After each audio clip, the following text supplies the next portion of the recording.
नमस्कार बच्चों, मैं अभिषेक सर एग्जामपुर बोर्ड एग्जाम पर आपका बहुत बहुत स्वागत करता हूं। सबसे पहले सभी बच्चों को छोटी दिवाली की बहुत बहुत हार्दिक शुभकामनाएं। ठीक है।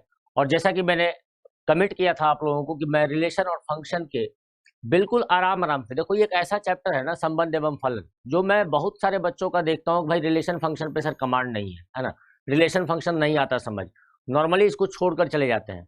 और आप विश्वास कीजिए आपके एग्जाम में रिलेशन फंक्शन से बहुविकल्पीय प्रश्न बहुत ज्यादा बनते हैं, बहुत ज्यादा। एक एक चीजों को आराम आराम से समझेंगे, कोई जल्दीबाजी नहीं करनी है। ठीक है।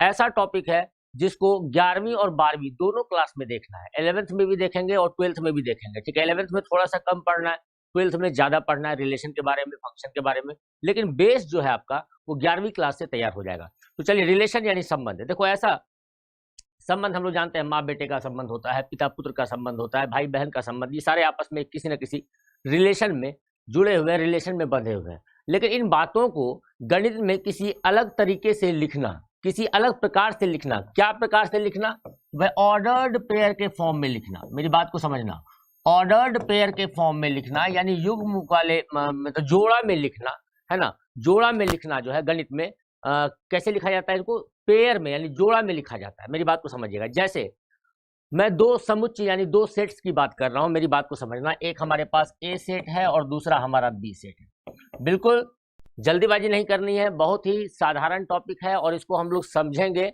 और एक बार समझ जाएंगे ना तो भूलने का मतलब ही नहीं है। बिल्कुल आसपास के चीजों से ये संबंधित है, आसपास के चीजों से रिलेटेड है ये टॉपिक हमारा, बिल्कुल टेंशन नहीं लेना। मान लीजिए एक हमारा सेट है और इस सेट के अंदर मैं लिख देता हूं भारत, इंग्लैंड, मेरी बात को समझना। इस सेट के अंदर मैं लिख देता हूं भारत, लिख देता हूं, है ना, भारत लिख देता हूं, मैं इंग्लैंड लिख देता हूं। ठीक है, बिल्कुल समझना, भारत लिख दिया, इंग्लैंड लिख दिया।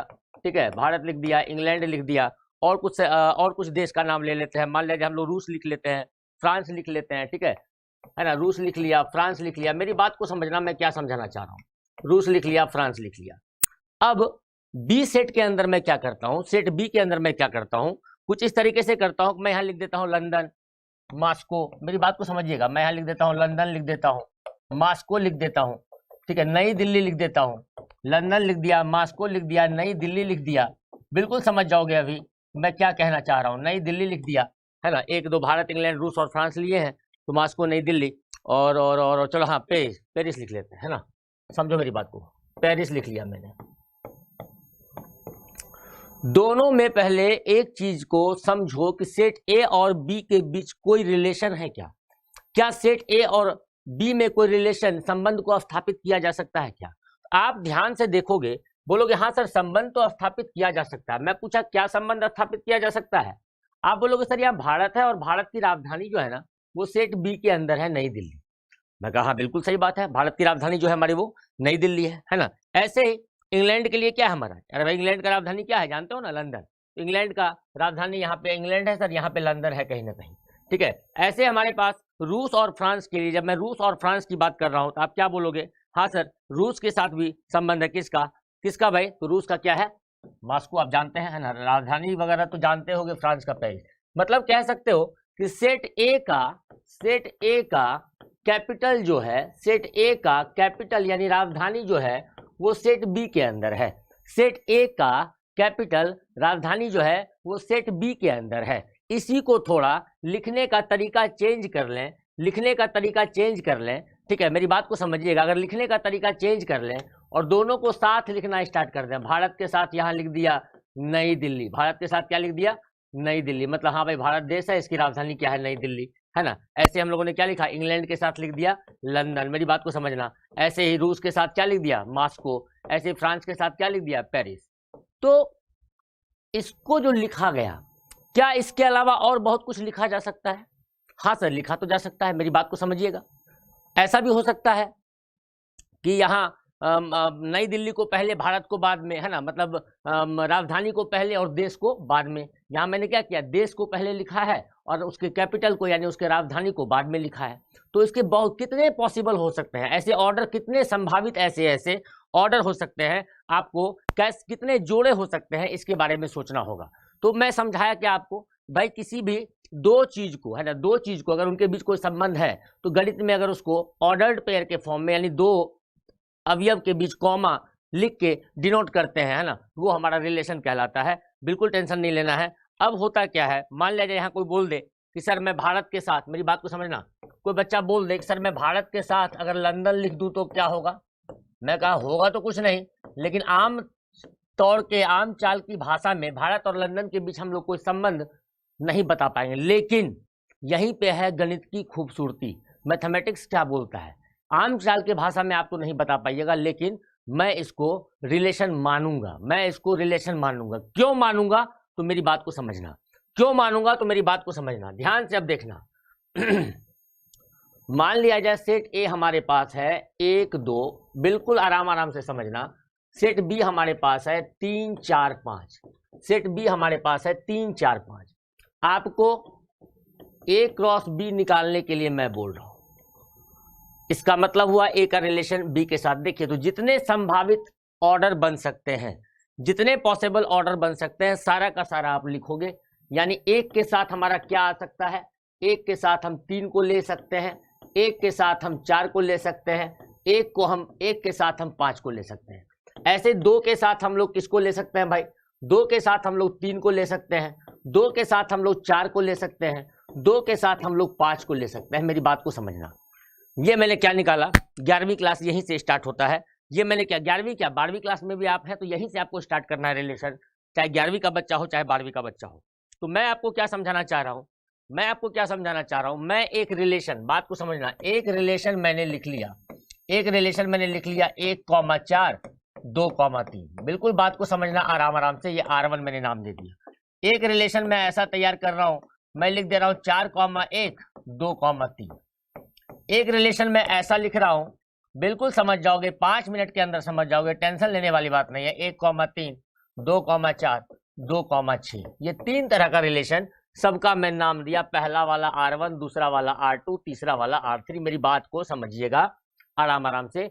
चैप्टर थोड़ा सा सेंसिटिव टाइप का है, मतलब इसको देखते ही टीचर और बच्चे दोनों इसको पहले छोड़ने लग जाते हैं। छोड़ने वाली बात नहीं है, इसको आराम से सीखेंगे और बहुत ही आसान टॉपिक है। तो मेरी बात को समझना भाई, ये R1 यानी ये रिलेशन जो है हमारा, ये रिलेशन R1 एक रिलेशन, मैंने क्या किया, R1 के अंदर कुछ रिलेशन है, मतलब वहां पे मिनिमम 2 एलिमेंट तो होंगे भाई, 2 के बीच ही संबंध होगा ना। तो ऑर्डर्ड पेयर में मैंने लिख दिया 1,4। आपसे पूछा क्या ये हमारा रिलेशन है, क्या ये रिलेशन जो है हमारा ए से बी के बीच संबंध स्थापित करता है, क्या ये A to B रिलेशन है, ये आपसे पूछा गया। आप देखोगे अगर रिलेशन का सारा एलिमेंट, यहीं पे इंपॉर्टेंट बात समझा रहा हूं, समझना, अगर रिलेशन का संबंध का सारा एलिमेंट, सारे अवयव अगर A क्रॉस B में है, set A cross set B में है, तो वो रिलेशन कहलाएगा A से B में, अदरवाइज रिलेशन A से B में नहीं कहलाएगा।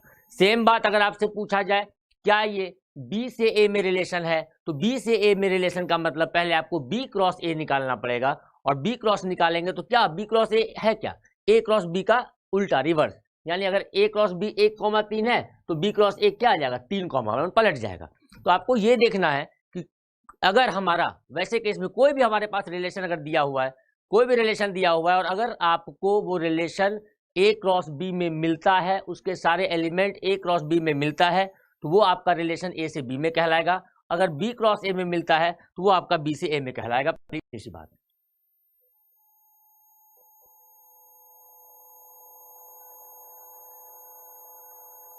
ठीक है, चलो देखो ध्यान से। तो R1 का एलिमेंट कौन कौन है सर, तो R1 का एलिमेंट 1,4। क्या 1,4 दिखाई दे रहा है आपको, कहां देखना है सर, तो पूछा गया है ये A से B में संबंध है कि नहीं। प्रश्न आपका क्या है, A से B के बीच संबंध है कि नहीं, यानी related from A to B, related from A to B। Hindi medium English medium दोनों बच्चे देखें, कोई परेशानी नहीं है। Related from A to B आपसे पूछा गया, तो सिंपल सी बात, मैंने देखा 1,4, आप बोलोगे हाँ सर 1,4 तो है मेरे पास। 2,3, हाँ सर 2,3 तो है। यानी क्या आप बोलोगे, R1 जो है, R1 का जो एलिमेंट है वो आपको कहाँ दिखा, A क्रॉस B में। अगर किसी का एलिमेंट कहीं दिख जाता है वो उसका सबसेट कहलाता है, उपसमुच्चय कहलाता है। अगर किसी का अवयव कहीं दिख जाता है वो उसका सबसेट कहलाता है, वो उसका उपसमुच्चय कहलाता है। यानी आप बोलेंगे R1 is subset of A cross B। R1 is subset from R1 is subset of A cross B, और रिलेशन ये है या नहीं? आप आंसर क्या बोलोगे? यस, ये रिलेशन हमारा है। क्यों रिलेशन है? क्योंकि अभी आपको मैं बता दूं, दुनिया का कोई भी रिलेशन अगर A क्रॉस B में मिलेगा तो वो हमारा रिलेशन कहलाएगा। यानी अगर R हमारा सबसेट होगा A क्रॉस B का तो A से B में संबंध कहलाएगा, नहीं होगा नहीं कहलाएगा। दूसरे वाले में देखते हैं 4,1 2,3। आप बोलोगे सर 2,3 तो है लेकिन 4,1 नहीं है। 4,1 नहीं है भाई, 1,4 है, 4,1 तो नहीं है। यहाँ क्या लिखोगे? सिंस 4,1 ये तो हमारा रिलेशन में है, रिलेशन में है, बट 4,1 कहाँ नहीं है? 4,1 कहाँ नहीं है? तो 4,1 सर A क्रॉस B में नहीं है। नहीं है इसका मतलब आप क्या बोलोगे? नहीं है इसका मतलब बोलोगे ये सबसेट नहीं है किसका? A क्रॉस B का। सबसेट यानी उपसमुच्चय नहीं है किसका? A क्रॉस B का। तो आंसर क्या हो जाएगा? नो, ये रिलेशन हमारा नहीं है, ये रिलेशन हमारा नहीं है जी, आंसर हो जाएगा। ऐसे ही 1,3 2,4 2,6 की बात करते हैं। आपसे पूछा जाए 1,3 A क्रॉस B में है क्या? आप बोलोगे हाँ सर 1,3 तो A क्रॉस B में है। 2,4 है क्या? आप बोलोगे हाँ सर 2,4 भी है। बट 2,6 है क्या? नहीं, 2,6 नहीं है। आप यहाँ क्या लिखोगे? सिंस एक ही रीजन दे दो, 2,6 हमारा कहाँ नहीं है? कहाँ नहीं है? A क्रॉस B में। A क्रॉस B में 2,6 नहीं है। इसका मतलब R3 जो है सर, R3 जो है सर वो सबसेट नहीं होगा, सबसेट नहीं होगा किसका? A क्रॉस B का। इसका मतलब ये भी हमारा रिलेशन नहीं है, ये रिलेशन हमारा नहीं होगा जी, बात इतनी सी है। ये हमारा रिलेशन नहीं होगा, बात इतनी सी है। फिर मैं रिपीट कर रहा हूं, फिर से मेरी बात को समझो, बिल्कुल नहीं घबराना है, फिर से मेरी बात को समझो। दूसरा एग्जाम्पल, दूसरा उदाहरण लेकर समझाता हूं, मेरी बात को समझना। पहला कंडीशन मैंने क्या बोला? कोई भी रिलेशन अगर सबसेट होगा किसका? अगर उपसमुच्चय होगा किसका? A क्रॉस B का। कोई भी रिलेशन अगर उपसमुच्चय होगा A क्रॉस B का तो A is related to B, यानी A का संबंध B से है। A is related to B, A is related to B। मेरी बात को समझिएगा। अगर हमारा R का संबंध B क्रॉस A से है, यानी B क्रॉस A से है, तो अगर B क्रॉस A कब निकालना होगा? जब B is related to A बोला जाएगा। फर्क क्या है? A क्रॉस B में क्या फर्क है भाई? A क्रॉस B में क्या होता है? A का एलिमेंट पहले लिखा जाता है और B का बाद में। B क्रॉस A में क्या होगा? B का एलिमेंट पहले लिखा जाएगा और A का बाद में। इतना सा ही फर्क है और कोई इसमें अंतर नहीं है, ठीक है। चलिए, तो एक दो उदाहरण से हम लोग और समझते हैं इसको, है ना, समझते हैं। मान लीजिए A हमारे पास दिया गया है 1 3 5 7।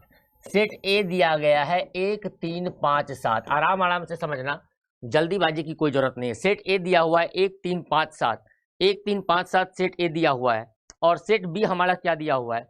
सेट A हमारा दिया है 1 3 5 7, और सेट B की बात करते हैं हम लोग। B हमारे पास दिया हुआ है 2 4 6। B हमारे पास दिया हुआ है 2 4 6, 2 4 6 हमारे पास बच्चों B दिया हुआ है। और प्रश्न को समझिएगा ध्यान से। हमारे पास एक रिलेशन है, रिलेशन के अंदर क्या क्या एलिमेंट है देखिएगा। रिलेशन के अंदर एलिमेंट है हमारे पास 1, 2, 1, 2, 1, 2, 1, 4 3, 6, 1, 2, 1, 4 3, 6। ये रिलेशन के अंदर एलिमेंट हैं, उसके अवयव हैं। आपसे पूछा गया, क्या पूछा गया आपसे? आपसे ये पूछा गया कि ये बताइए कि हमारे पास यहाँ पे संबंध है या नहीं है, यानी A का B से संबंध है या नहीं। A related to B, yes और नो। A का B से संबंध है या नहीं? A का B से संबंध पूछा गया है। A का B से relation, related A to B, A is related to B, है ना। सबसे पहली बात आपको क्या निकालना होगा? अगर A से B का पूछेगा तो A क्रॉस B, अगर B से A का पूछेगा तो B क्रॉस A। मेरी बात को फिर समझो, A से B का पूछेगा A क्रॉस B, B से A का पूछेगा B क्रॉस A। बस उसके बाद जो हमारे पास रिलेशन दिए रहेंगे बस उसको देखना है। अगर वो A क्रॉस B में है इसका मतलब A B से रिलेटेड है, अगर B क्रॉस में है मतलब B A से रिलेटेड है। आपका यहाँ A से B में पूछा गया तो सबसे पहला काम क्या होना चाहिए?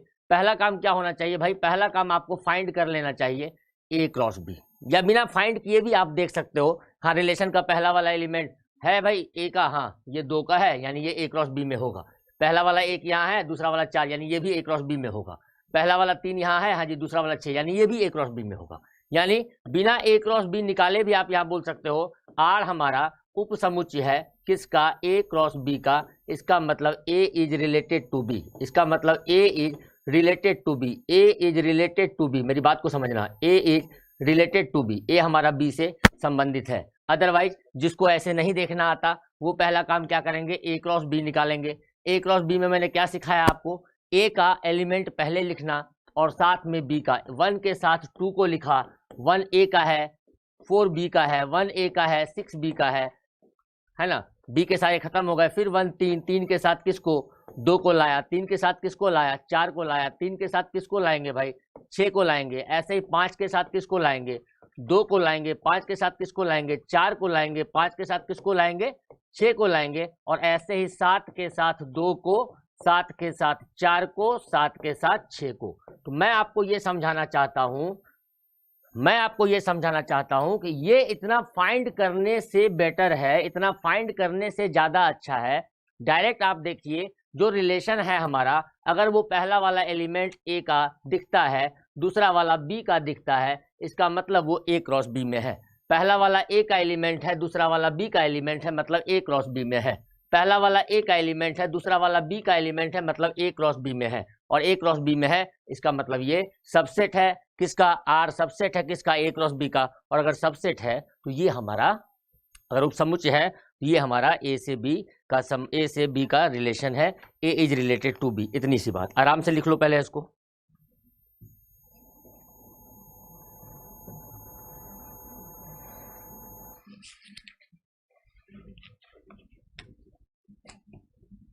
ठीक है, इसके बाद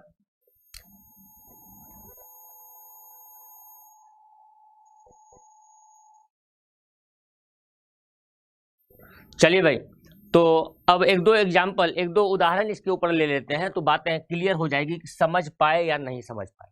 मान लिया जाए मैं एक सेट लेता हूं, मेरी बात को समझना, एक सेट में लेता हूं 1,3,5। अच्छे से समझो बच्चे, ये 4-5 क्लास लेगा ये चैप्टर, अगर पूरे अच्छे तरीके से पढ़ाया जाए तो। 1,3,5। सेट बी की बात करूं तो सेट बी हमारे पास है 2,4,6। मेरी बात को समझिएगा, सेट बी हमारे पास है 2,4,6।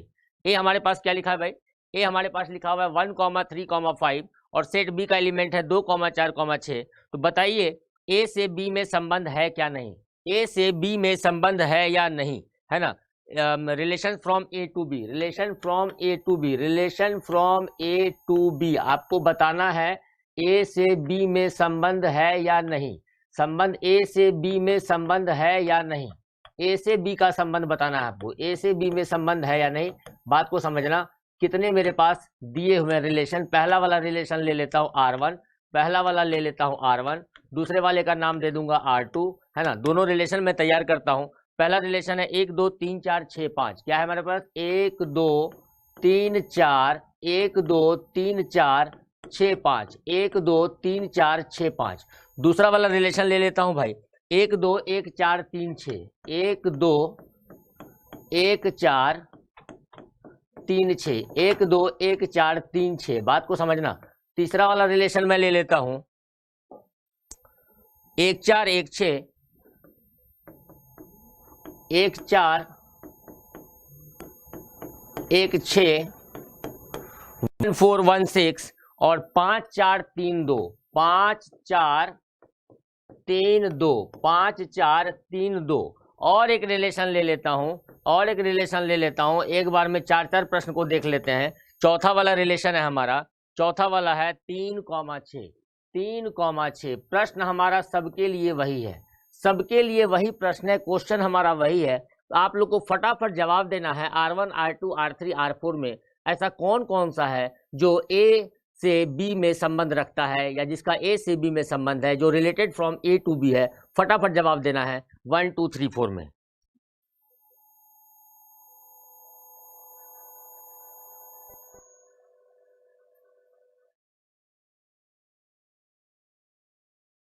ठीक है भाई, तो देखिए फिर मैं बोल रहा हूं अगर ए से बी में संबंध तो ए क्रॉस बी निकालना चाहिए। ए क्रॉस बी निकालना आप सीख चुके हैं, निकालने की जरूरत नहीं है, बस आपको ये देखना है पहला वाला एलिमेंट, मेरी बात को तरीका समझो, पहला वाला एलिमेंट ए का है क्या, पहला वाला एलिमेंट ए का है क्या, हाँ सर पहला वाला एलिमेंट ए में है 1 दिख रहा है। दूसरा वाला एलिमेंट बी में दिख रहा है क्या, हाँ सर 2 दिख रहा है बी में। पहला वाला एलिमेंट ए में दिख रहा है क्या, हाँ सर 3 दिख रहा है। दूसरा वाला 4 है क्या, बी का हाँ बिल्कुल है।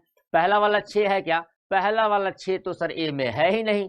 ये ए में है नहीं और ये ए में है नहीं, इसका मतलब ये रिलेशन नहीं होगा, ये रिलेशन नहीं होगा। रीजन क्या देंगे, रीजन देंगे 6,5 जो है वो कहाँ नहीं है, कहाँ नहीं मिलेगा 6,5, तो ए क्रॉस बी में नहीं मिलेगा। नहीं मिलेगा तो क्या हो जाएगा, नहीं मिलेगा तो क्या हो जाएगा सर, नहीं मिलेगा तो R1 हमारा ए क्रॉस बी का उपसमुच्चय यानी सबसेट नहीं कहलाएगा, और नहीं कहलाएगा तो रिलेशन नहीं होगा। कोई जरूरत नहीं है आपको ए क्रॉस बी निकालने की, बिल्कुल कोई जरूरत नहीं है ए क्रॉस बी निकालने की। आगे चलते हैं हम लोग, आगे चलते हैं, फिर वही काम, ए क्रॉस बी को देखना है। 1 ए में है, हाँ जी है। 2 बी में है, हाँ बिल्कुल है। 1 ए में, हाँ। 4 बी में, हाँ। 1 3 ए में, 6। अरे ये तो सारा का सारा ए और बी का एलिमेंट मिल गया, इसका मतलब ये क्या हो गया, हाँ सर ये यस है, यस है। क्यों भाई, क्यों भाई, क्योंकि हमने देखा सारा का सारा यहाँ पे क्या है, R2 जो है वो सारा का सारा एलिमेंट मिल रहा था कहाँ, ए क्रॉस बी में। इसका मतलब R2 हमारा उपसमुच्चय है ए क्रॉस बी का, सबसेट है ए क्रॉस बी का, इसलिए हमारा वो क्या है, relation from A to B है। सीधी सी बात है, बहुत ही आसान है, टेंशन नहीं लेना है। 1 को चेक करो, ए में है, हाँ सर है। 4 बी में है, हाँ सर है। 1 ए में है, हाँ है। 6 बी में, हाँ है। 5 ए में, 4 बी में बिल्कुल। 3 ए में, 2 बी में, हाँ सर बिल्कुल है। यानी सब कुछ है, इसका मतलब ये भी हमारा रिलेशन है। क्यों रिलेशन है, क्योंकि R3 का जो सारा एलिमेंट है ए क्रॉस बी में मिलेगा, वहां दिखेगा, इसका मतलब वो उसका सबसेट कहलाएगा, और सबसेट कहलाएगा तो रिलेशन है।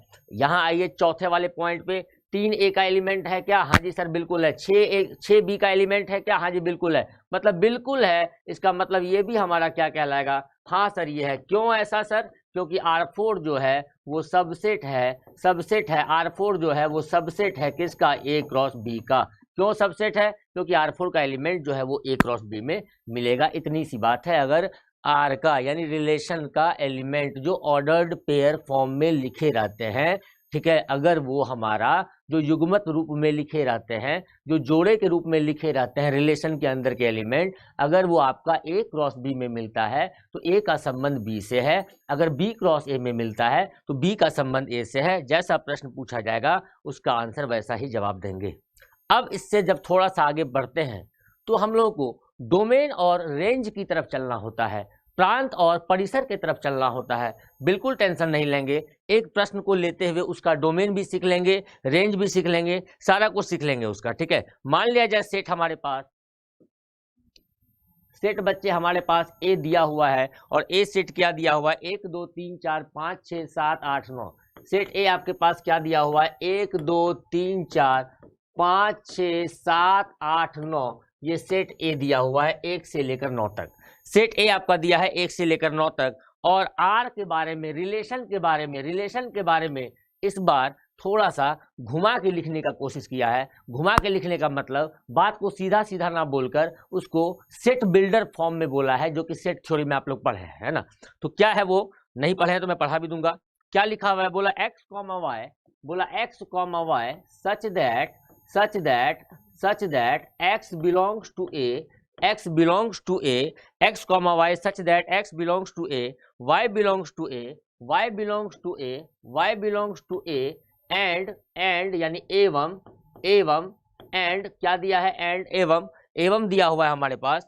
लिखा हुआ है जी आपका प्रश्न में लिखा हुआ है x बराबर वाई स्क्वायर, x बराबर वाई स्क्वायर को।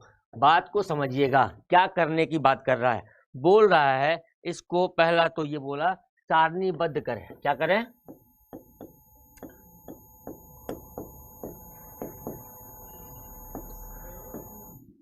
सारणीबद्ध करें। पहली बात तो ये बोल रहा है। क्या होता है सारणीबद्ध, अभी समझाऊंगा, टेंशन ना लो, है ना। क्या होता है मतलब, अरे भाई टेबुलर फॉर्म, इंग्लिश मीडियम वाले टेबुलर फॉर्म में लाना। सेट थ्योरी में पढ़ा है ना टेबुलर फॉर्म, तो सारणीबद्ध उसका मतलब टेबुलर फॉर्म, इंग्लिश मीडियम, ठीक है। देखिए ध्यान से, और क्या बोल रहा है, आर का प्रांत तथा परिसर लिखें। आर का प्रांत बताएं क्या होगा, और आर का परिसर बताएं क्या होगा। आर का प्रांत भी बताना है और परिसर भी बताना है। तो क्या होता है प्रांत और परिसर, तो प्रांत का मतलब हो गया डोमेन, और परिसर का मतलब हो गया रेंज। प्रांत का मतलब हो गया डोमेन, और परिसर का मतलब हो गया रेंज। सीधी सी बात है, सीधी सी बात है। देखो ध्यान से, जब हमारे पास ये सेट बिल्डर फॉर्म टाइप से मतलब ऐसे लिखा हुआ आ जाता है ना, X comma Y such that, ये सब देख करना माथा में दर्द होता है। मेरी बात को सुनना, टेंशन नहीं लेना है। क्या बोलना चाह रहा है, बोला कि ब्रैकेट में एक्स कॉमा वाई इस तरीके से लिखना कि एक्स जो है वो सेट ए का मेंबर हो और वाई भी जो है वो सेट ए का मेंबर हो। ऑर्डर्ड पेयर में पहला वाला जो सदस्य को लाना वो भी ए सेट से बिलोंग करता हो, ए सेट का मेंबर हो, ए सेट का सदस्य हो, और दूसरा वाला जो लिखना वो भी हमारा ए सेट का। सेट यहाँ पे ए ही है, ए और बी अलग अलग नहीं है, यानी बी को भी ए को ही बी की तरह समझेंगे और ए को तो ए समझना ही है, सेट ए को सेट बी की तरह भी समझना है। यहाँ साफ साफ बोला गया x comma y, x belongs to a मतलब एक्स का जो एलिमेंट है वो सेट ए से बिलोंग कर रहा है, एंड y बिलोंग्स टू ए यानी y यानी दूसरा वाला जो सदस्य है, दूसरा वाला जो एलिमेंट है वो भी सेट ए से ही बिलोंग कर रहा है। साथ ही साथ एक संबंध बोला x बराबर वाई स्क्वायर, x बराबर वाई स्क्वायर, x बराबर वाई स्क्वायर। बहुत अच्छी बात है भाई। तो सबसे पहले x बराबर वाई स्क्वायर, x बराबर अगर वाई स्क्वायर है हमारे पास रिलेशन क्या बनेगा ये समझो। x बराबर वाई स्क्वायर है, रिलेशन क्या बनेगा मेरी बात को समझना। यहाँ x लिखेंगे, यहाँ y लिखेंगे, ये तो क्लियर है। यहाँ भी x लिखेंगे, यहाँ y लिखेंगे, ये भी क्लियर है। तो आइए देखते हैं, यानी x जो होगा और y स्क्वायर जो होगा वो आपस में बराबर होगा।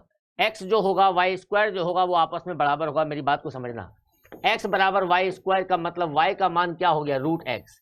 y का मान क्या हो गया, रूट x। मान लिया जाए मैं y की जगह पर 1 डालता हूँ, y की जगह पर 1 डालता हूँ, x की जगह पर 1 डालता हूँ, तो y का मान क्या निकलेगा भाई। अगर x में मैंने 1 डाल दिया, 1 है ना सेट ए का मेंबर, अरे भाई सेट ए का एलिमेंट है ना 1, अगर जैसे ही मैं x में 1 डाला, x में 1 डाला तो y का मान क्या मिलेगा, 2। बहुत अच्छी बात है। अब जैसे ही आप x में 2 डालते हैं, जैसे ही आप x में 2 डालते हैं तो y क्या मिलेगा, रूट 2। जैसे ही आप x में 2 डालते हैं तो y क्या मिलेगा, रूट 2। क्या रूट 2 सेट ए का मेंबर है क्या? क्या रूट 2 सेट ए में दिखाई दे रहा है? नहीं। तो y के बारे में क्या बोला था, y का जो मान हो वो भी सेट ए में दिखना चाहिए। यानी x में 2 डालेंगे तो y रूट 2 हो जाएगा, वो नहीं लेंगे, यानी x बराबर 2 नहीं लिया जाएगा सर। x बराबर 3 डालेंगे तो y बराबर रूट 3 होगा, ये भी नहीं लेंगे। x बराबर 4 डालेंगे तो y बराबर रूट 4 मतलब 2 हो जाएगा, यानी ये ले सकते हैं। x में 4 डालेंगे तो x में 4 डालेंगे तो y 2, ये ले सकते हैं सर। x में 5 डालेंगे तो y रूट 5 नहीं है, नहीं लेंगे। x में 6 डालेंगे तो y रूट 6 नहीं है, नहीं लेंगे। x में 7 डालेंगे तो y रूट 7 नहीं है, नहीं लेंगे। x में 8 डालेंगे तो y रूट 8 है ही नहीं एक एलिमेंट, नहीं लेंगे। x में 9 डालेंगे तो y आएगा 3, यानी ये वाला लेंगे। x में 9 डालेंगे तो y आएगा 3, ये वाला लेंगे। यानी x में अगर आप 9 डालते हैं तो y का वैल्यू यहाँ पे 3 आता है, ये वाला आप लेंगे। क्लियर है यहाँ तक? x में अगर आप 9 डालते हैं तो y 3 है, ये हम लोग लेंगे, ये बात क्लियर। यानी हमारा रिलेशन जो है वो ऐसा बन गया सारणीबद्ध तरीके से। यानी ये जो लिख रहा था इतनी सारी लंबी बात, सीधा सीधा अगर ये लिख कर दे देता तो आपको परेशानी नहीं होती, लेकिन वो जानकर सीधा सीधा लिख कर नहीं दे रहा है। वो जानना चाह रहा है कि क्या आपको सेट बिल्डर फॉर्म से टेबुलर फॉर्म में यानी सारणीबद्ध तरीके से चेंज करना आता है कि नहीं, क्या इसकी जानकारी आपको समुच्चय सिद्धांत में दी गई थी या नहीं, ये आपसे एग्जामिनर जो है वो जानना चाहता है। ठीक है, चलिए रिलेशन हमने पता कर लिया, रिलेशन पता कर लिया भैया। अब बोल क्या रहा है, रिलेशन पता करने के बाद मांग क्या कह रहा है, प्रश्न को देख लें आराम से, जल्दीबाजी करने की कोई जरूरत नहीं है, बिल्कुल जल्दीबाजी नहीं करना। आर का प्रांत पूछ रहा है, आर का परिसर पूछ रहा है, आर का प्रांत पूछ रहा है, आर का परिसर पूछ रहा है। भाई सीधी सी बात याद रखना, सीधी सी बात याद रखना कि पहला वाला वैल्यू प्रांत कहलाएगा, दूसरा वाला वैल्यू परिसर कहलाएगा। जब भी कोई रिलेशन हो इसका तो ये पहला वाला क्या कहलाएगा, प्रांत कहलाएगा, और दूसरा वाला क्या कहलाएगा, परिसर कहलाएगा। पहला वाला डोमेन कहलाएगा, दूसरा वाला रेंज कहलाएगा। अब ये मत बोलना सर कोडोमेन क्या होता है, सिखाऊंगा, जो जैसे जैसे आएगा वैसे वैसे आपको सिखाऊंगा, बिल्कुल टेंशन ना लें। यानी डोमेन, पहला वाला डोमेन, दूसरा वाला रेंज, पहला वाला डोमेन, दूसरा वाला रेंज, पहला वाला डोमेन, दूसरा वाला रेंज। तो आर का प्रांत, यानी जब डोमेन की बात करेंगे, प्रांत की बात करेंगे, तो आप यहाँ बोलोगे डोमेन जो है हमारा, डोमेन हमारा क्या क्या हो जाएगा, तो डोमेन आपका हो जाएगा जी, डोमेन हो जाएगा पहला वाला 1, 4, 9, ये हमारा प्रांत हो गया। अगर हम लोग परिसर की बात करेंगे यानी रेंज की बात करेंगे, रेंज की बात करेंगे, रेंज क्या होगा भाई, तो दूसरा वाला रेंज हो जाता है। दूसरा वाला मतलब 1, 2 और 3, 1, 2 और 3। कोडोमेन भी बताऊंगा, घबराना नहीं। अभी पहले डोमेन और रेंज सिखाया, तसल्ली से पहले इसको लिख लो अच्छे तरीके से।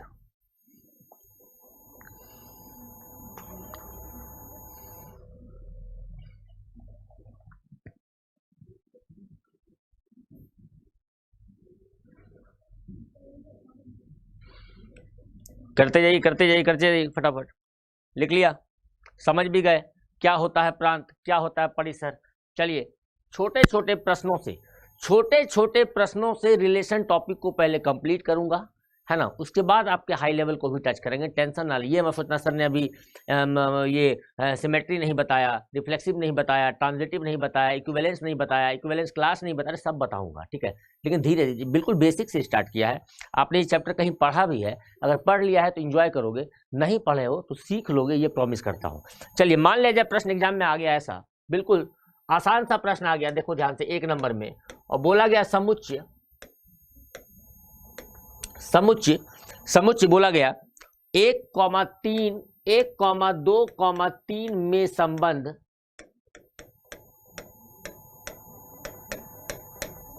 समुच्चय 1,2,3 में संबंध, है ना, क्या संबंध, ग्रेटर देन को ये वाले रिलेशन को समुच्चय के रूप में लिखो, ये वाले रिलेशन को समुच्चय के रूप में लिखो। इंग्लिश मीडियम वाले आपके लिए भी क्वेश्चन को ट्रांसलेट कर दे रहा हूं, टेंशन ना लें, समुच्चय के रूप में लिखो। इंग्लिश मीडियम वाले बिल्कुल टेंशन ना लें, सर ने ये क्या हिंदी लिख दिया, और हिंदी वाले तो खुश हो जाओ भाई कि आप सर इंग्लिश नहीं लिखते हो तो हिंदी नहीं लिखते हो, लिख भी दिया। राइट द रिलेशन, ये बोलना क्या चाह रहा है, ये बोलना चाह रहा है राइट द रिलेशन, ठीक है, write the relation greater than as a set, हाँ यही है, as a set over the set क्या दिया है, 1 2 3, बोला ये वाला जो समुच्चय है, ये वाला जो हमारा सेट है, इसको ग्रेटर देन के तरीके से किसमें लिखो, समुच्चय के रूप में लिखो। किसमें लिखो, इसमें संबंध कैसा रखना, संबंध रखना ग्रेटर देन वाला। बोला संबंध जो तैयार करना है उसको समुच्चय के रूप में लिखना है। समुच्चय के रूप में लिखना है मतलब या तो टेबुलर फॉर्म में लिखो या तो सेट बिल्डर फॉर्म में लिखो। तो नॉर्मल सी बात है, टेबुलर फॉर्म सबको ज्यादा आसान लगता है सेट बिल्डर से, ठीक है। तो यानी इसका मतलब मैं यहाँ लिखूंगा, सीधी सी बात है, संबंध के फॉर्म में लिखना है मतलब युग्मत फॉर्म में आएगा, पेयर के फॉर्म में, जोड़ा के फॉर्म में आएगा, और बोला गया पहला वाला जो है दूसरे वाले से बड़ा होना चाहिए। बोला ना ग्रेटर देन के संबंध को, तो क्या 1 1 से बड़ा होगा, 1 2 से बड़ा होगा, 1 3 से बड़ा होगा, नहीं। 2 1 से बड़ा होगा ना, हाँ सर। 2 2 से बड़ा होगा, नहीं। 2 3 से बड़ा होगा, नहीं। 3 1 से बड़ा होगा ना, हाँ सर। 3 2 से भी बड़ा होगा ना, हाँ सर। तो आपको मिलेगा बस यही, ये हमेशा ध्यान रखना। ये दोनों कहाँ के एलिमेंट होंगे, मान लिया इस सेट का नाम ए है, ये किसके होने चाहिए, ये भी ए से होने चाहिए, ये भी ए से होने चाहिए, ये भी ए से होने चाहिए, ये भी ए से, दोनों। अब यहीं पे अगर आपसे पूछ दे कोई प्रांत क्या है भाई, यानी डोमेन क्या है, मेरी बात को समझना, यहीं से कोई आपसे पूछ दे प्रांत क्या है यानी डोमेन क्या है, कोई आपसे ये भी पूछ सकता है परिसर क्या है यानी रेंज क्या है। तो प्रांत का मतलब डोमेन, डोमेन का मतलब मैंने बोला पहला वाला वैल्यू 2 3 3, 2 बार 3 है, लिखना एक ही बार है। रेंज का मतलब दूसरा वाला वैल्यू 1 1 2, लेकिन 1 को एक ही बार लिखना है क्योंकि 1 हमारा 2 बार था, ठीक है। यहां तक बात क्लियर है? यहां तक बात क्लियर है? बिल्कुल क्लियर है सर, यहां तक बात ठीक है, होना भी चाहिए। चलिए छोटे छोटे प्रश्नों को देखूंगा और अपने इन टॉपिक को जो है बिल्कुल अच्छे तरीके से स्ट्रॉन्ग कर लेना है। अब चलो, ए हमारे पास दिया हुआ है सपोज 1 2 3, है ना, और बी हमारे पास दिया हुआ है ए बी सी, चलो बी पी क्यू आर ले लेते हैं। बी हमारे पास दिया हुआ है पी क्यू आर, ए दिया हुआ है जी 1 2 3 और बी दिया हुआ है पी क्यू आर। तो आपको क्या करना है, ध्यान से देखिए, ठीक है, क्या करना है ध्यान से देखिए। बोला गया एक रिलेशन है हमारे पास। रिलेशन क्या है, रिलेशन हमारा है 1 R 1 R 1 R 2 Q 2 Q 3 P। अब यहीं पर मेरी बात को सुनना, कोई आपसे ये पूछता है, ये बताओ यहाँ ए का ए से बी में संबंध है या बी से ए में, related from A to B और बी टू ए। तो सिंपल सी बात है, देखकर आप साफ बोल दोगे पहला वाला एलिमेंट ए का है, दूसरा वाला बी का है, पहला वाला ए का है, दूसरा वाला बी का है, पहला वाला ए का है, दूसरा वाला बी का है। मतलब यहाँ संबंध जो है वो क्या है, ए से बी में संबंध है, ए से बी में संबंध है, बी से ए में संबंध नहीं, पहली बात। और आपसे एग्जाम में छोटा सा एक चीज पूछ लिया, क्या पूछ लिया भाई, छोटा सा चीज बोल दिया कि भाई इसका आर इनवर्स निकालो। यानी इसका प्रतिलोम निकालो। क्या निकालो? प्रतिलोम निकालो। ये आ जाता है 1 मार्क में। आर इनवर्स निकालो यानी प्रतिलोम निकालो। इसका प्रतिलोम का आंसर क्या हो जाएगा बच्चों? प्रतिलोम का आंसर क्या हो जाएगा बताइए जरा मुझे। तो प्रतिलोम का आंसर हो जाएगा, कुछ नहीं करना सर, प्रतिलोम का आंसर यानी इनवर्स का आंसर क्या हो जाएगा? जब इनवर्स निकालना है तो कुछ नहीं करना है, बस उसको आपस में पलट देना है। यानी आर से आर इनवर्स जो है पलट देना है, यानी 1 की जगह पर आर, आर की जगह पर 1, यानी ये हो गया आर कॉमा 1, ये हो गया Q2, तो ये हो गया 2 Q2, ये हो गया P कॉमा 3। ठीक है, अब अगर आपसे कोई पूछता है ये बताओ आर इनवर्स जो है, आर इनवर्स जो है इसका संबंध यहाँ पर ए से कहलाएगा बी में या बी से ए में? आप सीधा बोलोगे इसका बी से ए में। यानी अगर आर हमारा ए से बी के तरफ रिलेटेड होता है, मेरी बात को समझना, तो आर इनवर्स हमारा क्या हो जाएगा? आर इनवर्स हो जाएगा बी से ए की तरफ, है ना। यानी पहले बी का एलिमेंट हो जाएगा आर इनवर्स में, तो बाद में बी का एलिमेंट रहेगा आर में। यदि आर में ए का एलिमेंट पहले है तो आर इनवर्स में ए का एलिमेंट बाद में हो जाएगा।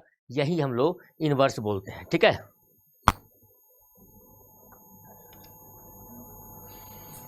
इसके बाद यहीं से छोटा सा एक प्रश्न पूछ लेता है इसी क्वेश्चन में, दूसरा पार्ट, मेरी बात को समझना। अरे एक एक छोटे चीजों को क्लियर कर दूंगा कि समस्या रह ही नहीं जाएगी, रिलेशन जैसे चैप्टर बता रहा हूं। अब यहीं पे दूसरा प्रश्न आपको क्या दे देता है, मेरी बात को समझिएगा।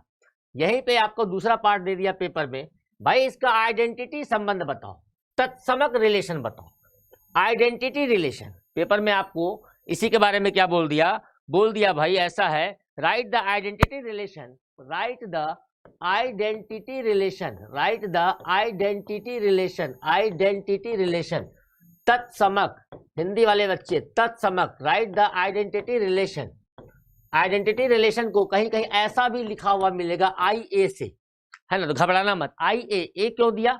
क्योंकि सेट ए का हमारा यहाँ आई ए सेट ए की बात कर रहा है ना, सेट ए के बारे में बोल रहा है। ए सेट का आइडेंटिटी रिलेशन क्या होगा ये आपको बताना है। ठीक है, आई ए तो क्या हो जाएगा भाई? आई ए क्या हो जाएगा? सेट ए का ही बताना आइडेंटिटी, है ना, सेट ए का ही बताना आइडेंटिटी, तत्समक संबंध। तो सिंपल सी बात है, जब भी सेट ए का बोलेगा तो आप आइडेंटिटी का मतलब दोनों एलिमेंट सेम रहेंगे, सेम रहेंगे। और इसी को 12th क्लास में रिफ्लेक्सिव का भी नाम दिया है, रिफ्लेक्सिव का भी नाम दिया है, मेरी बात को समझना। तो दोनों एलिमेंट किसके? सेट ए के दोनों एलिमेंट सेम रहेंगे। यानी अगर यहाँ 1 लिखूंगा तो यहाँ भी 1 लिखना होगा, यहाँ 2 लिखूंगा तो यहाँ भी 2 लिखना होगा, यहाँ 3 लिखूंगा तो यहाँ भी 3 लिखना होगा। यही आपका उत्तर हो जाएगा, यही आपका आंसर हो जाएगा, है ना। इसी को 12th क्लास में हम लोग रिफ्लेक्सिव, थोड़ा सा 11th क्लास में भी चर्चा किया है रिफ्लेक्सिव के बारे में, लेकिन 12th में हम लोग इसको डीप में पढ़ेंगे। लेकिन फिर मैं बोल रहा हूँ 11वीं के हैं या 12वीं के हैं, स्टार्ट आपको यहीं से करना है। तो 12वीं वाले ये दिमाग में ना रखेंगे ये तो 11वीं का चीज था। जी नहीं, आपको नहीं आता था, अगर आता था तो आप सीख लीजिए, इसके बाद ही हम लोग सेकेंड पार्ट में चलेंगे।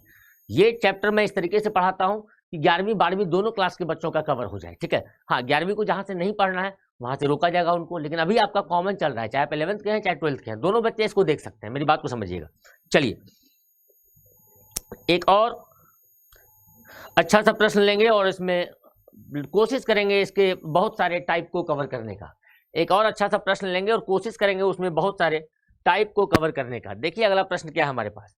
अगला प्रश्न हमारे पास है, ए दिया हुआ है, मेरी बात को समझना, ए दिया हुआ है। ए क्या दिया हुआ है भाई? ए दिया हुआ है -1 -2 1 और 2, -1 -2 1 और 2। ए दिया हुआ है -1 -2 1 और 2।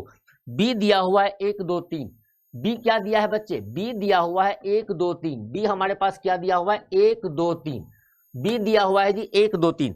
आगे क्या बोल रहा है? आर बराबर, देखो आर कैसा रिलेशन है, आर बराबर एक्स कॉमा वाई। अच्छा, फिर से वो सेट बिल्डर फॉर्म में लिख के तुमको डराना चाह रहा है और कुछ नहीं कर रहा है। एक्स के बारे में बोला इस बार कि ये ए फैमिली से बिलोंग करेगा, और क्योंकि यहाँ पे बी परिवार भी है इसलिए वाई के बारे में बोला, वाई का एलिमेंट बी के फैमिली से बिलोंग करेगा। साथ ही साथ एक कंडीशन बोल दिया कि एक्स और वाई जब भी मिलेगा ना, एक्स और वाई जब भी मिलेगा ना तो 0 के बराबर होना चाहिए। किसके बराबर होना चाहिए? 0 के बराबर होना चाहिए। तो सबसे पहले चीज आपको यहाँ पे क्या बोल रहा है? एक तो बोल रहा है आर का एरो डायग्राम, एरो डायग्राम बनाए। आर का क्या बनाए? एरो डायग्राम बनाए, यानी तीर चित्र बनाए। और देखो ये समझना बहुत जरूरी है। तीर चित्र हम लोग को फंक्शन में, फलन में बहुत काम देगा। आर का एरो डायग्राम बनाए, आर का एरो डायग्राम क्या होगा, आर का एरो डायग्राम बनाए क्या होगा। दूसरा क्या मांग रहा है, दूसरा मांग रहा है फिर वही वाली बात कि भैया आर का प्रांत भी बता दो क्या होगा, यानी डोमेन बता दो क्या होगा, यानी परिसर, और परिसर बता दो क्या होगा। आर का प्रांत और परिसर, परिसर का मतलब रेंज, डोमेन और रेंज भी आपसे पूछ लिया गया। किसका, आर का पूछ लिया गया, डोमेन और रेंज। तो फटाफट मैं आप लोगों से ये एक्सपेक्ट करूंगा कि दूसरा वाला पार्ट का आंसर आप लोग का आ जाना चाहिए, दूसरे वाले पार्ट का आंसर आप लोग का आ जाना चाहिए, ये मैं आप लोगों से एक्सपेक्ट करूंगा। फटाफट कीजिए इसको।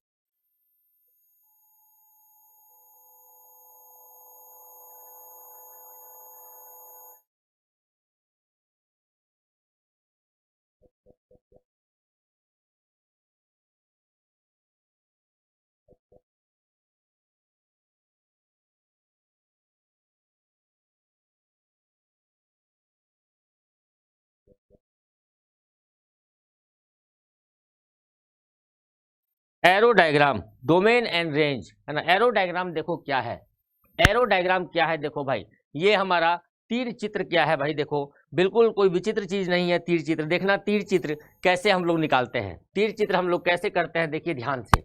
तीर चित्र के लिए आपको क्या करना है भैया, ये दो अंडा बना लेना ऐसा ही। पहला वाला अंडे का नाम ए, दूसरे वाले अंडे का नाम बी। अगर यहाँ पे सेट बी नहीं होता, सिर्फ सेट ए होता, तो पहले वाले में हम लोग सेट ए लिखते और दूसरे वाले में भी सेट ए ही लिखते। इस बात को समझना। अब यहाँ तो ए और बी अलग अलग है, तो ए में हम लोग ए के जो एलिमेंट है उसको डाल देते हैं जो दिया हुआ है, बी में हम लोग बी का एलिमेंट जो है उसको डाल देते हैं जो दिया हुआ है। ठीक है, बोल रहा है आर का एरो डायग्राम बनाए। सबसे पहले आर तो बना लो, आर तो बना लो, आर यानी रिलेशन तो तैयार कर लो। आ जाओ भाई रिलेशन तैयार करते हैं, रिलेशन तैयार करते हैं। रिलेशन क्या होगा हमारा, रिलेशन में बोला एक्स और वाई मिलके 0 होना चाहिए। क्या -1 और 1 मिलकर 0 होगा, बिल्कुल होगा, इसको लेंगे।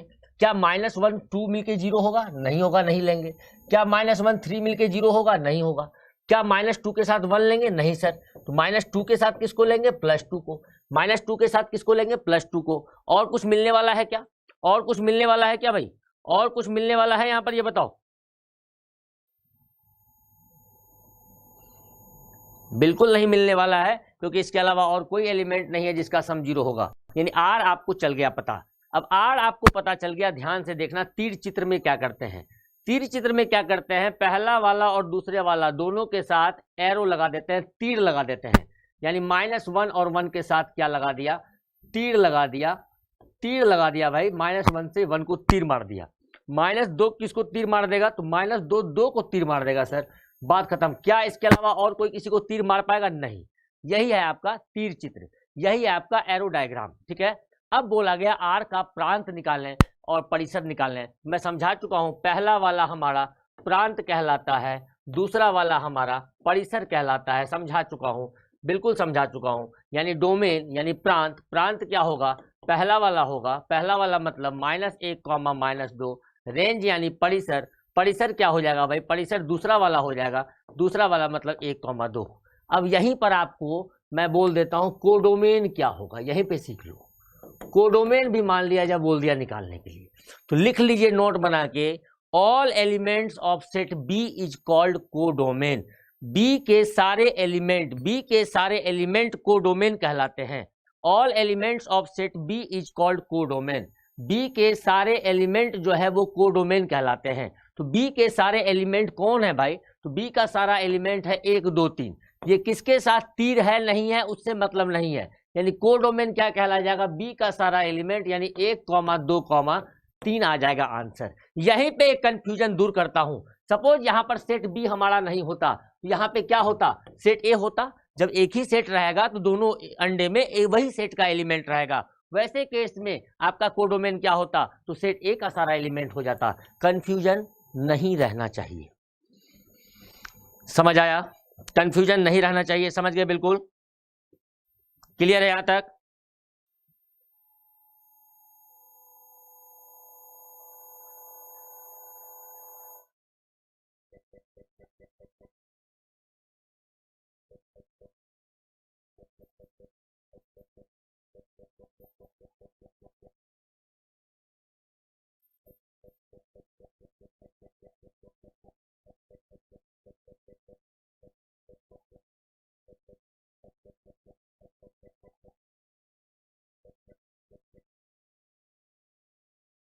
हाँ भाई समझ गए यहाँ तक?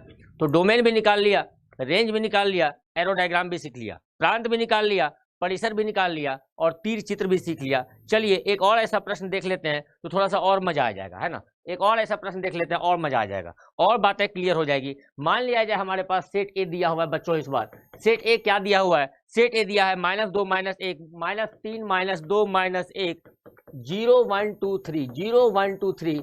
ये हमारे पास समुच्चय दिया हुआ है, सेट दिया हुआ है। ए से ए में आर का एक संबंध है और रिलेशन यहाँ कैसा है देखिए ध्यान से। यहाँ रिलेशन हमारा कैसा है? तो रिलेशन है हमारा x, y such that x belongs to a और साफ साफ जाहिर की बात है y के बारे में भी क्या लिखेगा? y बिलोंग्स टू a, क्योंकि यहाँ सेट भी हमारे पास है नहीं तो y के बारे में क्या लिखेगा? y belongs to a। और साथ में क्या दिया हुआ है? साथ में ये कंडीशन दिया हुआ है कि x और y जो है वो मिलकर 1 के बराबर होना चाहिए। x और y जो है वो मिलकर 1 के बराबर होना चाहिए।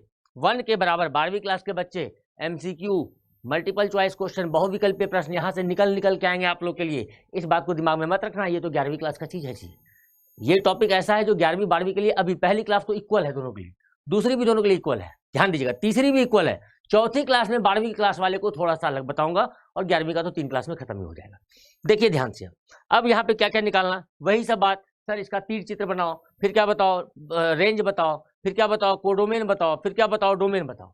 सबसे पहले आर तो पता कर लें, आर पता कर लेते हैं। आर पता करने में क्या ध्यान रखना है कि दोनों का सम जो है एक्स और वाई का 1 होना चाहिए। तो -3 के साथ -3 लेंगे तो 1 तो होगा नहीं, सीधी सी बात है ना। -2 के साथ 3 लेंगे तो 1 हो सकता है, -3 के साथ 0 लेंगे 1 नहीं, -3 के साथ 1 लेंगे 1 नहीं, 2 1 नहीं, 3 नहीं। -2 के साथ अगर +1 लेंगे तो -2 के साथ अगर +1 लेंगे तो ये होगा क्या? सर ये भी नहीं होगा। तो -2 के साथ क्या लेना होगा? 3। -2 के साथ क्या लेना होगा?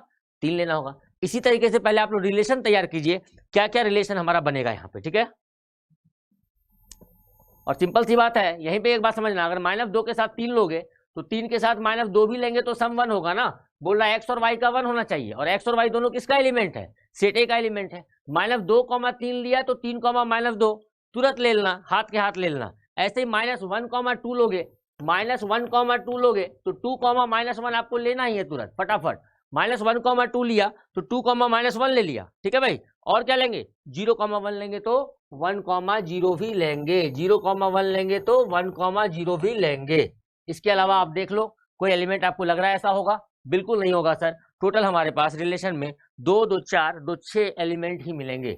अब इसी का क्या बनाना है भाई? इसका क्या बनाना है? तीर चित्र बनाना है। तीर चित्र मैंने क्या बोला? यहाँ लिखना ए, यहाँ लिखना बी। तो इस बार तो बी नहीं है, इसका मतलब दोनों जगह क्या लिखा जाएगा? ए लिखा जाएगा। ए लिखा जाएगा। इसके एलिमेंट को देख लें, -3, -2, -1, 0, 2, 3, 0, 2, 3, ये ना भाई? हाँ 0, 2, 3। और इसके अंदर भी क्या होगा? -3, -2, -1, 0, 2, 3। देखिए जिसका जिसके साथ है वो इसको तीर मार देगा, सीधी सी बात है। जिसका जिसके साथ है वो उसको तीर लगा देगा।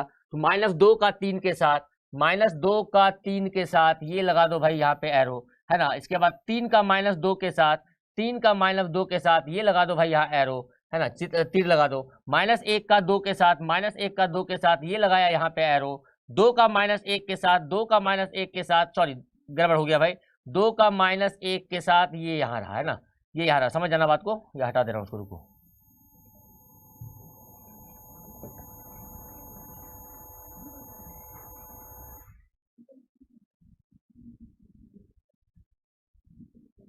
क्या बोल रहा था मैं बोल रहा था 2 का किसके साथ है? 2 का -1 के साथ, 2 का -1 के साथ ये रहा, 2 का -1 के साथ, 0 का 1 के साथ, 0 का 1 के साथ, 0 का 1 के साथ 1 है क्या हमारे पास? अच्छा 1 था, यहाँ देखो मैं लिखना ही भूल गया भाई, ये 1 भी हमारे पास लिखना भूल गया मैं। 0 के बाद 1 भी हमारे पास, 1 यहाँ भी लिख दीजिए, 1 यहाँ भी लिख दीजिए, ठीक है ना। 0 का 1 के साथ, और क्या दिया हुआ है भाई? 1 का 0 के साथ, 1 का 0 के साथ। ये हो गया हमारा एरो डायग्राम। आपसे क्या पूछा? 3 चीज पूछा आपसे। एक पूछा डोमेन, एक पूछा कोडोमेन, और तीसरा क्या पूछा? रेंज पूछा, ठीक है। हिंदी सबका बता चुका हूँ, टेंशन नहीं लेना है। डोमेन का मतलब प्रांत और कोडोमेन का मतलब सह प्रांत, ठीक है। देखिए ध्यान से, डोमेन मैंने क्या बताया? पहला वाला वैल्यू डोमेन, पहला वाला क्या क्या है मेरे पास? -2, 3, -1, 2, 0। थोड़ा सा इसको चाहो तो अरेंज करके भी लिख लेना, कोई फर्क नहीं पड़ता। कोडोमेन का मतलब क्या बताया, दूसरे वाले सेट का सारा एलिमेंट, दूसरा वाला सेट क्या है, -3 -2 -1 0 1 2 3 सारा, है ना, क्योंकि भाई बी सेट की जगह पर ए ही है ना हमारे पास सारा एलिमेंट। रेंज का मतलब क्या, दूसरा वाला दूसरा वाला दूसरा वाला दूसरा वाला, तो रेंज क्या हो जाएगा, 3 हो जाएगा, -2 हो जाएगा, 2 हो जाएगा, -1 हो जाएगा, 1 हो जाएगा और 0 हो जाएगा। यहाँ से आपका डोमेन भी हो गया, रेंज भी हो गया, तीर वाला आप कॉन्सेप्ट भी सीख लिए, है ना। तो आपका एक छोटा सा पार्ट बेस मैंने बनाया है, अभी तो रिलेशन की शुरुआत हुई है, संबंध मैंने पढ़ाना भी स्टार्ट किया है, बेस आपका यहाँ पे तैयार होगा, ठीक है। इसके बाद हम लोग मिलेंगे नेक्स्ट पार्ट में, और नेक्स्ट पार्ट में इसके अच्छे अच्छे क्वेश्चन लाऊंगा। तो मिलते हैं नेक्स्ट पार्ट में, तब तक बच्चों दिवाली को खूब अच्छे से एंजॉय कीजिए, सेफ दिवाली मनाइएगा, है ना, सेफ दिवाली मनाइएगा, पॉल्यूशन रहित, प्रदूषण रहित दिवाली मनाइएगा। और आप सभी लोगों के साथ, आप सभी बच्चों के साथ बहुत बहुत मैं आप लोग को शुभकामना देता हूँ। दिवाली के समय को अपने पढ़ाई के लिए भी थोड़ा सा निकालिएगा, साथ ही साथ पूजा अर्चन जो भी करते हैं कीजिएगा, ठीक है। तो मिलते हैं नेक्स्ट पार्ट में। Thank you, all the best प्यारे बच्चों, हैप्पी दिवाली।